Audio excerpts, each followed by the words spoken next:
you will have noticed, especially if you live in Britain, but in America elsewhere too, that suddenly this climate change hoax is on the front line again.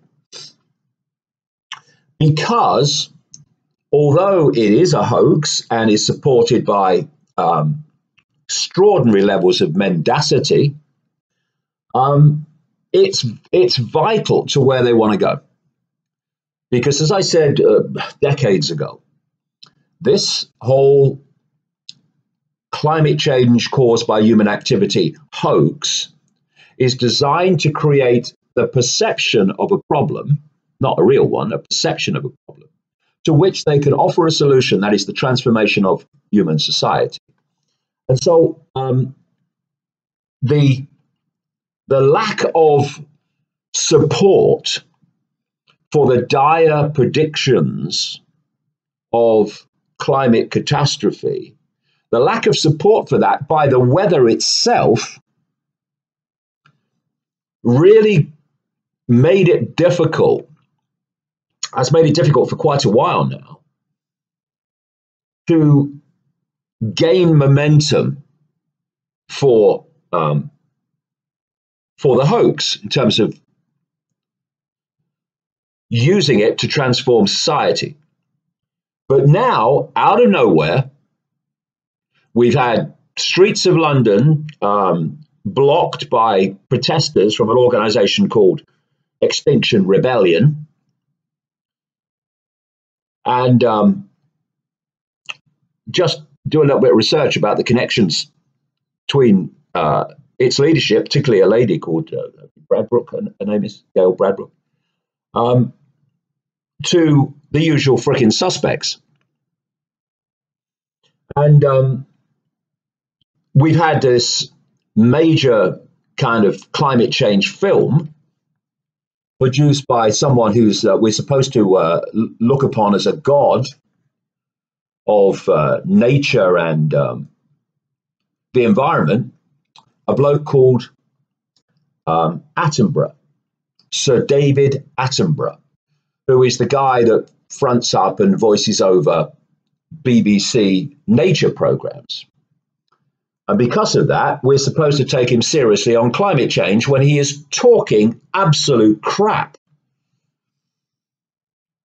But it's BBC crap, so it must be true. Anyway, here's a headline in the wake of this film. BBC and Attenborough accused of fake news, misinformation on climate change, the facts. See, that's a great Orwellian title, isn't it? Climate change, the facts, which means the non-facts, the facts we want you to believe even though they're not facts. So here's the story. The Global Warming Policy Foundation has made a formal complaint to the BBC about the series of gross inaccuracies in its recent documentary, Climate Change, the Facts.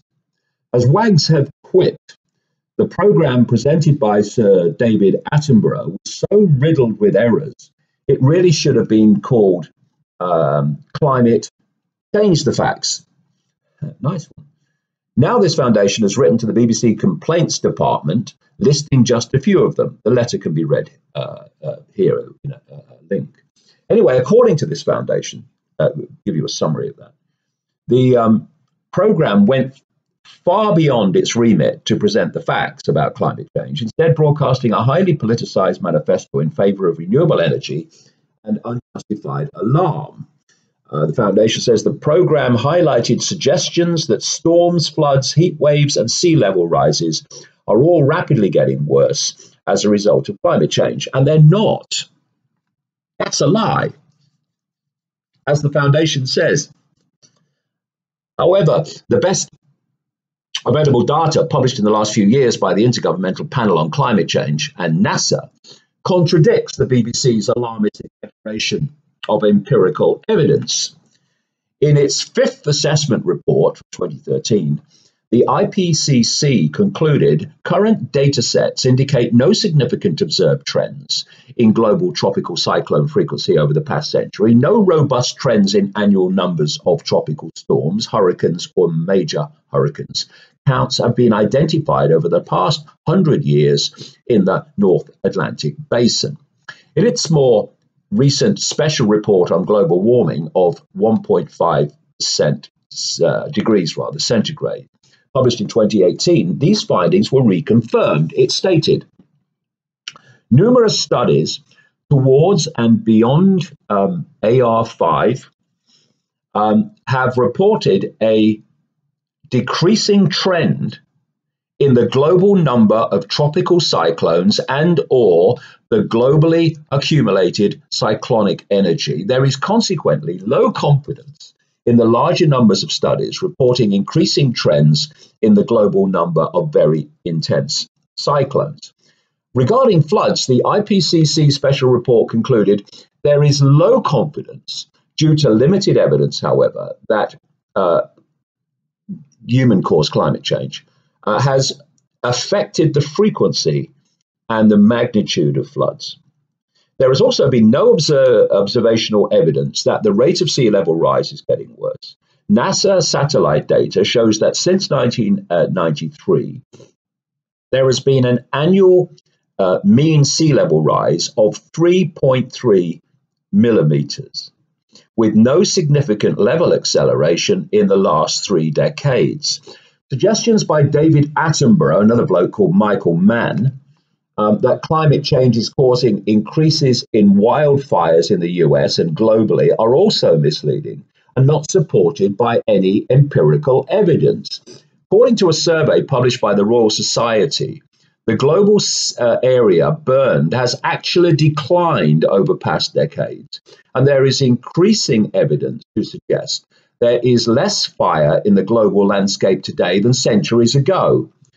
These are vitally important facts that should have been mentioned if an accurate description of the impact of climate change on wildfires was to be maintained. But of course, that wasn't the idea of this BBC documentary, and David bloody Attenborough was to sell you a hoax. And I'm sure that David Attenborough is so uninformed, so programmed to believe what he believes, that he actually does believe it, even though it's total crap. But it's David Attenborough. He's always right. He did that great program about whales. I'm sure it was. But it doesn't mean he knows anything about climate change, because he doesn't come from a balanced view of looking at both sides of the evidence and then concluding where the evidence lies. He doesn't look at the evidence that it's not happening, not being caused by humans. He only looks at the so-called scientific evidence, much of which is anything but, that sings from the song sheet. This article says this is the second fake news scandal to embroil Sir David Attenborough in the space of a fortnight. Earlier this month, another Attenborough documentary, Our Planet on Netflix, was accused of misrepresenting footage of walruses tumbling to their deaths over a cliff. Attenborough claimed on the voiceover that this had been caused by climate change and the melting of sea ice on which the walruses hunted for food. But evidence has since emerged that it wasn't climate change that killed the walruses, but rather a combination of marauding polar bears and the Netflix film crew, whose activities may have scared the tusked, bewhiskered creatures to their doom. And talking of polar bears, they're supposed to be disappearing. They're not. More polar bears now than there was 25 years ago, 40 years ago.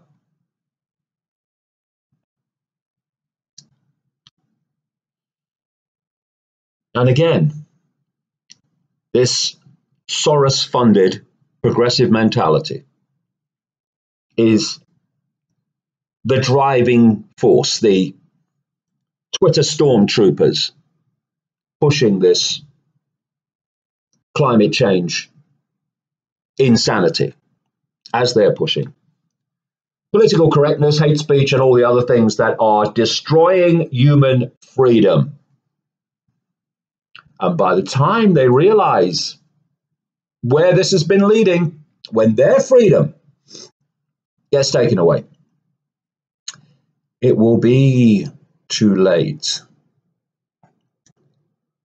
Now, also on climate change, Corbyn, this is the Labour Party, left of centre, it says here, leader of the Labour Party, opposition party in Britain. Corbyn launches bid to declare a national climate emergency. Whoa, which just happens to be what this Extinction Rebellion organisation has demanded. So Corbyn's brother, a guy called Piers Corbyn, is a weather expert. He's a maverick weather expert with a very great record of being accurate, very often more accurate than the official weather organisations. And of course, Piers Corbyn is a vehement opposer of the idea that the climate is changing due to human activity. And his brother is saying the opposite. And he's saying the opposite, and he's come out now and he's pushed this, we must declare a climate emergency idea, because the natural supporters of the Labour Party are some of the people involved in this Extinction Rebellion. So he's playing politics with tyranny. He's pushing something that is designed to lead to the excuse for more tyranny and control and centralization of power, because he thinks it's good for his votes. And he's been playing politics with Brexit. Anyone who is still in control of their own mind, who supported Jeremy Corbyn to become leader of the Labour Party on the basis of this guy's different, C brackets, Trump's different, yeah, sure he is, must now be absolutely disillusioned with this man. UK must fight climate change on war footing like defeat of the Nazis, Prime Minister Theresa May told. Cross-party group of politicians demands end to appeasement ahead of new warnings from experts that greenhouse gas emissions must be cut further and faster. So we can go into more and more centralization of power and more austerity caused by removing people's access to energy. And I want to put this into some perspective here. There's a very, very good article on davidicke.com this week. This is the headline. If you want to go and look at it in full, you'll get it through the search engine. All the biggest lies about climate change and global warming debunked in one astonishing interview. And it's an interview with a guy called Istvan Markov, an organic chemistry researcher and professor at the Catholic University of Louvain. And he was recently interviewed by a science journalist, and the article publishes parts of the interview. So let's just see what this guy says about this dangerous poison called carbon dioxide, without which we'd all be dead. This is the scale, you see, of insanity. The demonization of something without which we'd be dead. And as the levels of it diminish, so does the ability of the natural world to flourish. And this man explains why. I'll read you a bit of this because it's very, very relevant to current events in terms of pushing this climate agenda, which is about demonizing the gas of life. He says, again, CO2 is not and never has been a poison. Each of our exhalations, each of our breaths emits an astronomical quantity of CO2 proportionate to that in the atmosphere. And it is very clear that the air we expire does not kill anyone standing in front of us. What must be understood besides is that CO2 is the elementary food of plants. Without CO2, there would be no plants. And without plants, there would be no oxygen and therefore no humans. The equation is as simple as that. So let's get rid of carbon dioxide then. Yeah, okay. Plants need CO2, water, and daylight. These are the mechanisms of photosynthesis to generate the sugars that will provide them with staple food and building blocks. That fundamental fact of botany is one of the primary reasons why anyone who is sincerely committed to the preservation of the natural world should abstain from demonizing CO2. Over the last 30 years, there has been a gradual increase in the CO2 level. But what is also observed is that despite deforestation, the planet's vegetation has grown by 20%. This expansion of vegetation on the planet, nature lovers largely owe it to the increase in the concentration of CO2 in the atmosphere. If we study, however, what has been happening at the geological level for several million years, we realize that the present period is characterized by, wait for this one, an extraordinarily low CO2 level. During the Jurassic and Triassic and so on, the CO2 level rose to values sometimes of the order of 7,000, 8,000, and 9,000 parts per million, which considerably exceeds the paltry 400 parts per million that we have today. Not only did life exist in those far-off times when CO2 was so present in large concentrations in the atmosphere, but plants such as ferns commonly attained heights of 25 meters. Reciprocally, far from benefiting the current vegetation, the reduction of the presence of CO2 in the atmosphere would likely compromise the health and even survival of numerous plants. To fall below the threshold of 280 or 240 parts per million would plainly lead to the extinction of a large variety of vegetal species. In addition, he says, our relentless crusade to reduce CO2 would be more harmful to nature, as plants are not only organisms to base their nutrition on CO2. Phytoplankton species also feed on CO2, using carbon from CO2 as a building unit and releasing oxygen. By the way, it is worth remembering that 70% of the oxygen present today in the atmosphere comes from phytoplankton, not trees, contrary to common belief. It is not the forests, but the oceans that constitute the lungs of the earth.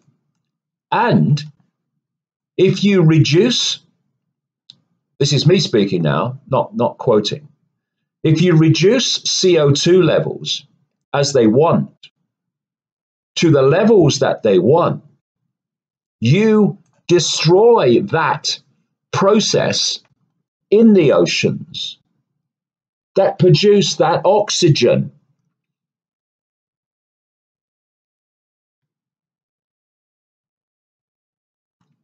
How many people on the streets of London blocking the movement of people and traffic from Extinction Rebellion know that?